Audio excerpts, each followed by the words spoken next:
그런 인내심도 있어야 되고 참을성도 있어야 된다고 지금 얘기하는 것입니다. 세상은 타협과 편리함을 찾아내는 것을 지혜라고 말합니다. 그런데 하나님 앞에서의 지혜는 선을 향한 변함없는 순종을 가리키는 것입니다.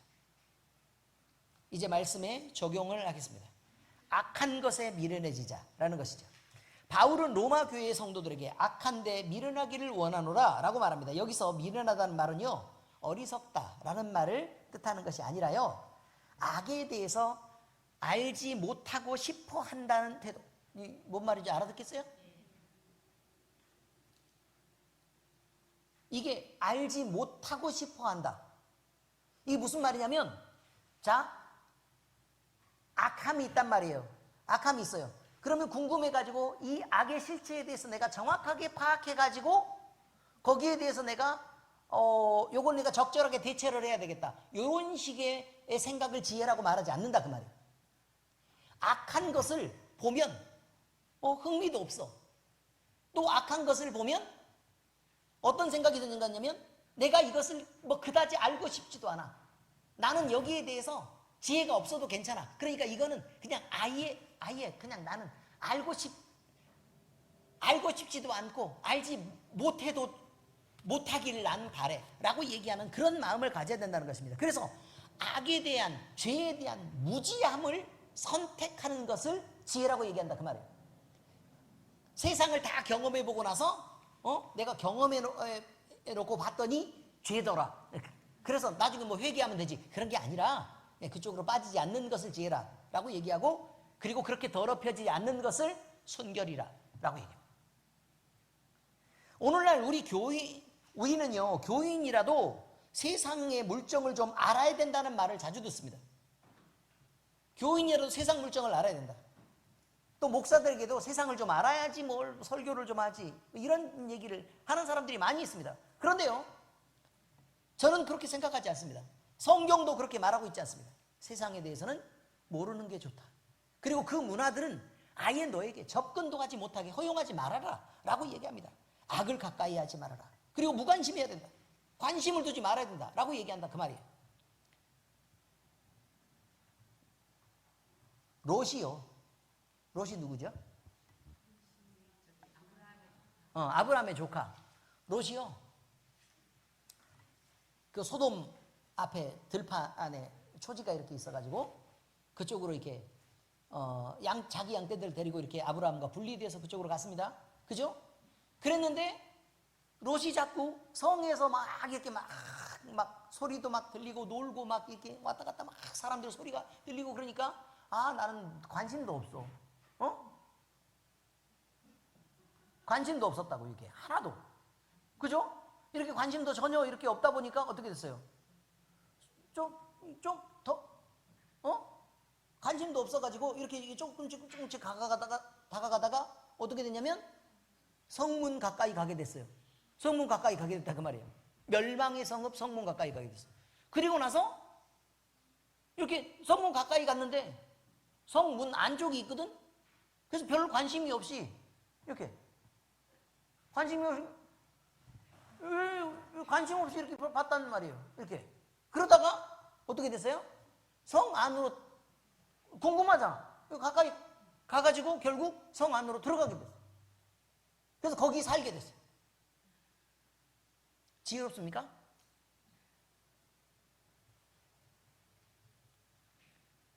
잠언 4장 14절에서 15절에 말합니다. 시작.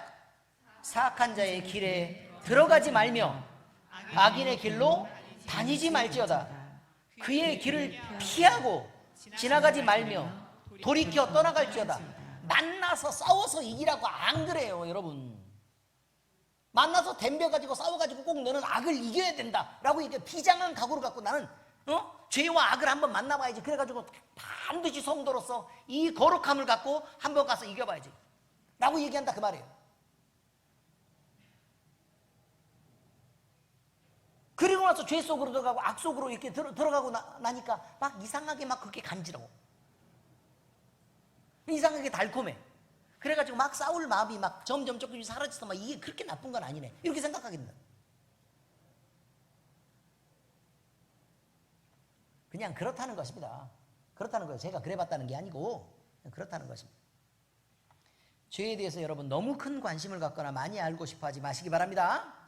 불필요한 호기심은 결국 우리의 마음을 더럽히고 선한 양심을 무디게 만듭니다. 하나님께서 원하시는 것은 악에 대해서 무지한 삶, 죄에 대해서 거리를 두는 분리된 삶을 말하는 것입니다.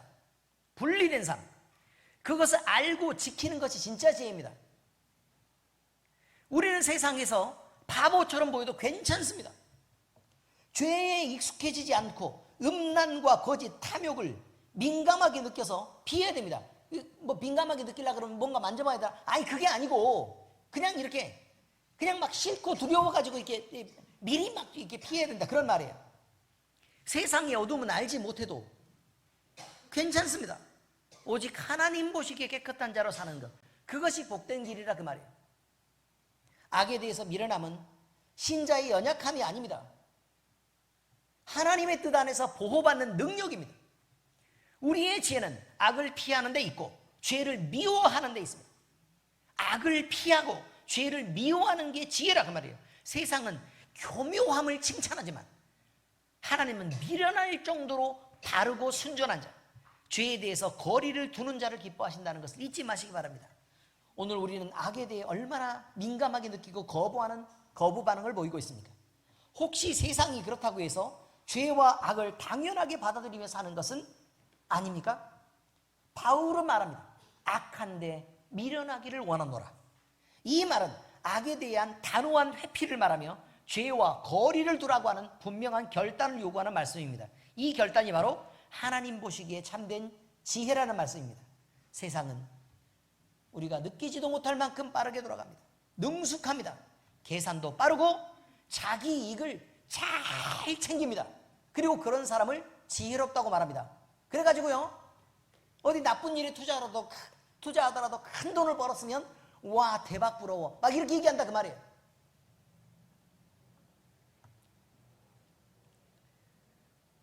그런데 순종이 들려지고 선에 대해 지혜롭고 악에 대해서 미련한 그 사람, 이런 사람이야말로 참으로 지혜로운 자라고 하나님이 말씀하시는 것을 잊으면 안 됩니다. 그런데 이런 사람이 오히려 세상에서는 바보 같을 수 있다는 것입니다. 왜 그렇게까지 정직해야 돼? 아이고 그 정도는 좀 눈 감고 지나가도 되잖아. 도대체 사람이 왜 융통성이 없어? 이렇게 말한다는 것입니다. 하지만 하나님은 그런 세상의 눈보다 우리의 마음을 감찰하시는 분입니다. 사무엘상 16장 7절입니다. 시작.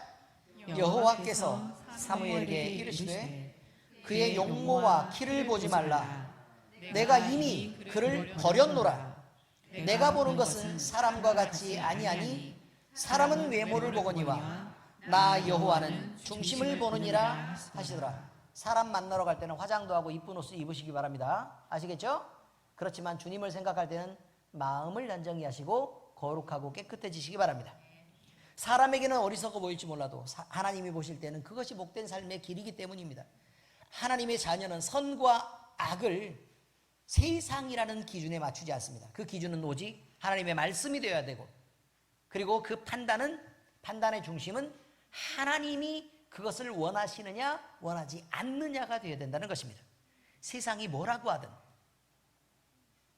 우리가 주님의 길을 따를 때 그 길이 얼마나 좁고 굴곡지고 협착한 길이라도 하나님의 마음을 기쁘시게 하는 순종하는 삶을 살 수 있다면 우리는 그것을 선택해야 되는 것입니다.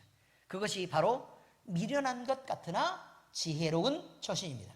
사랑하는 엘림교회 성도 여러분, 오늘 우리가 사는 이 세상은 점점 선과 악의 경계가 희미해지고 있습니다. 절대 가치는 상실했고 사람들은 각각 자기의 옳은 대로 행합니다.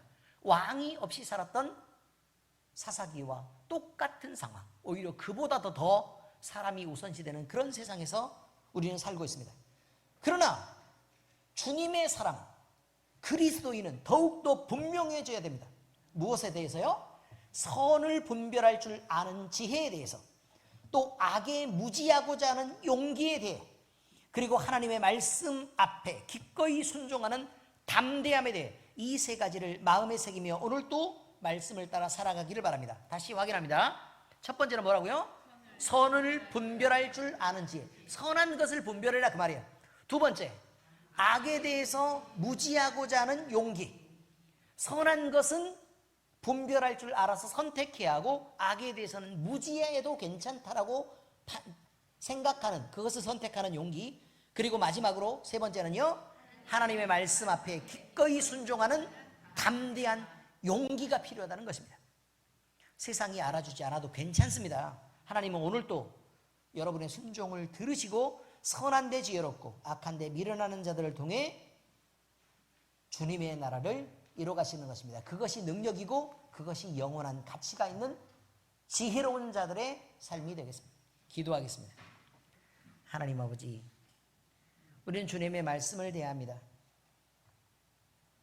로마 교회 성도들이 하나님의 말씀에 아름답게 순종을 보임으로 인해 주변 사람들에게 소문이 나고, 그 말씀이, 그들의 소문들이 들려져서 그리스도인을, 또 하나님을 섬기는 그 일을 찬양할 수 있게 되었습니다. 그리고 이들의 소문이 하나님 앞에 들려져서, 그래서 주님이 듣고 주님이 인정하는 로마 교인들이 되었습니다. 사도 바울은 이것을 기뻐했고 우리도 그런 삶을 살라고 말합니다. 아버지 하나님, 우리는 이제 선을 분별할 줄 아는 지혜가 있기를 바랍니다.